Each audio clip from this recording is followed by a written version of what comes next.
City Union Bankல புதுசா அறிமுகப்படுத்திருக்காங்க 5 types of current accounts. Startup, regular, silver, gold, platinum. City Union Bank. Partners for their alliance, so that they are searching parties to join with them. We are already with DMK headed alliance. We all together made this alliance, Madasarbatra Murpoku Kutani.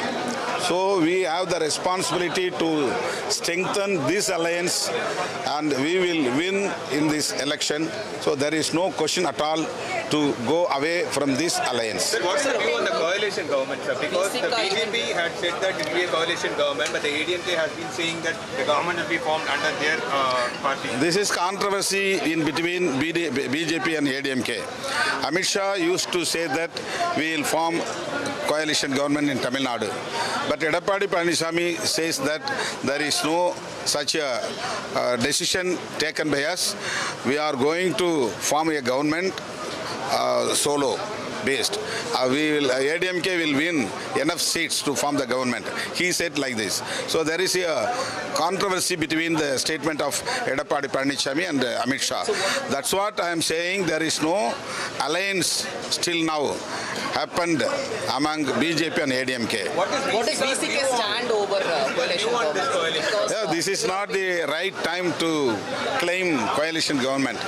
We will with DMK headed alliance only. We will win in this election. We will defeat Sanathan forces in this election in Tamil Nadu. Sir, a minor girl has been sexually harassed in Narumbakkam. It's been 5 days now, but the police have not taken any action. They've not been able to arrest the accused of the sexual harassment. We need Chief Minister's intervention in this regard. Immediately, the culprits or offenders should be arrested. So, Chief Minister of Tamil Nadu should intervene in this issue immediately. Sir, there has been a row going on over the comments made by the DMK MP on Kamarajan. So there has been statements. Sir, they have explained what happened. Trichy Siva is not against to Congress or Perundalaivar Kamaraj. He explained what happened. Congress people are criticizing the statement made by Trichy Siva. But DMK and all other political parties are giving due respect to the great leader K. Kamaraj.